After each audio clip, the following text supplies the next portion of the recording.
স্বাধীনতা দিৱস কিন্তু আগত থাকে এতিয়া আমি স্বাধীনতা দিৱস এইবাৰ অলপ বেছি মুক্ত পাইছোঁ দেই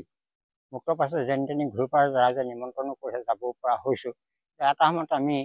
দেশৰ এটা অশান্ত সৃষ্টি চলি আছিলে সেই সময়ত আমি এই 15 আগষ্টটো কোনোবা পালন কৰিব নোৱাৰিছিলোঁ বা ফ্লেগ হোষ্টিং কৰিব নোৱাৰিছিলোঁ মই 1948 চনৰ পৰাই আন্দোলনত ভাগ লৈছোঁ তেতিয়া হেৰি হ'ল যেতিয়া ইয়াৰ গাঁৱলৈ ভলণ্টিয়াৰবিলাক আহিবলৈ ধৰিলে আহি লাহেকৈ গাঁৱৰ ডেকাবিলাক লগ কৰিবলৈ ধৰিলে কিছুমান ডেকাই ভয়ত আঁতৰিলে কাৰণ তেতিয়া ব্ৰিটিছ সৈনিকবিলাক আহে বগা বগাতে ভকত মথা দেখিবলৈ ভয় কৰে আমি চালোঁ যে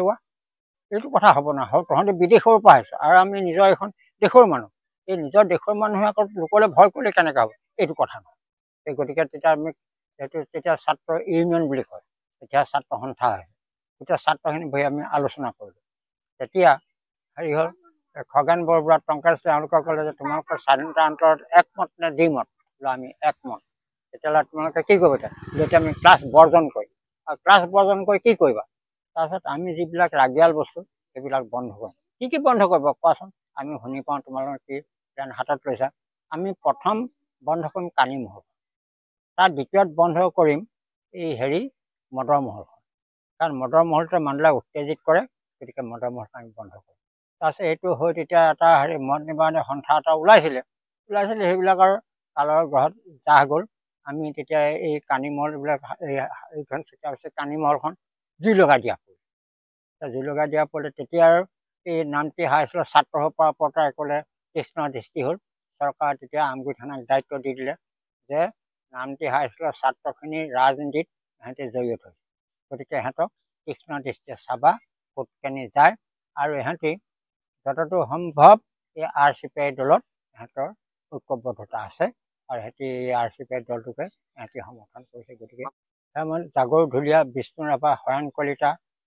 নয়ন কলিতা তাৰপিছত বিষ্ণু ৰাভা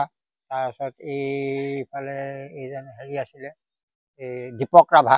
এইজনক আমি পাইছিলোঁ তেতিয়া এইখিনি মানুহ পলাই আহি আমাৰ ইয়ালৈ আহিব লগাত পৰিলে সেইফালৰ পৰা হুৰমুৰা আনিলে নহয় মানে ইয়ালৈ আহিলে ইয়াৰ পৰা গৈ থৈ ইয়াতো হুৰমুৰ গৈ তেওঁলোকে ডিব্ৰুগড় পালেগৈ ডিব্ৰুগড়ৰ পৰা যেনে তেনে হেৰি কৰি আৰু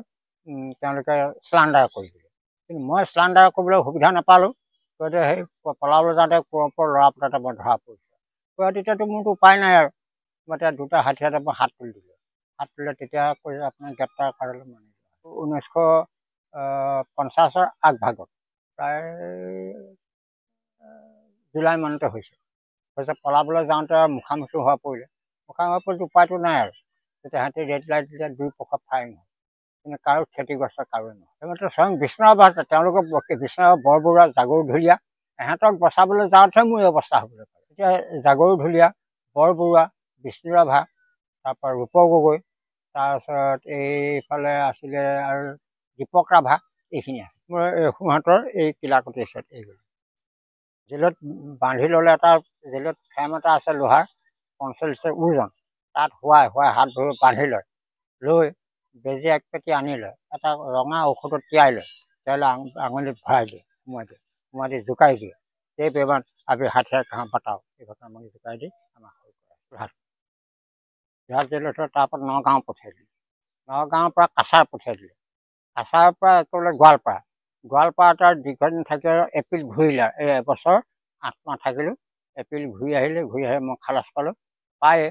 আহি চিধা গুৱাহাটীত নামিছোঁ নামি বিষ্ণু ৰাভাগতে খোৱা বোৱা কৰি মাঘৱী ভোজ খোৱাৰ দিনা ঘৰ পাইছোঁহি আৰু পায়ে কোনে লালিম চিকাৰ গজনী বৰুৱাকে লগ পাইছোঁ আৰু তেওঁ তেতিয়া মাতিনি ঘৰতে ভাত খুৱাই এইফালে মোক আগবঢ়াই দিছে দৰঙলৈকে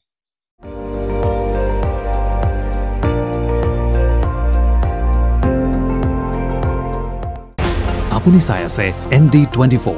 সৰ্বশ্ৰেষ্ঠ নহয় সৰ্বোত্তমৰ দৌৰ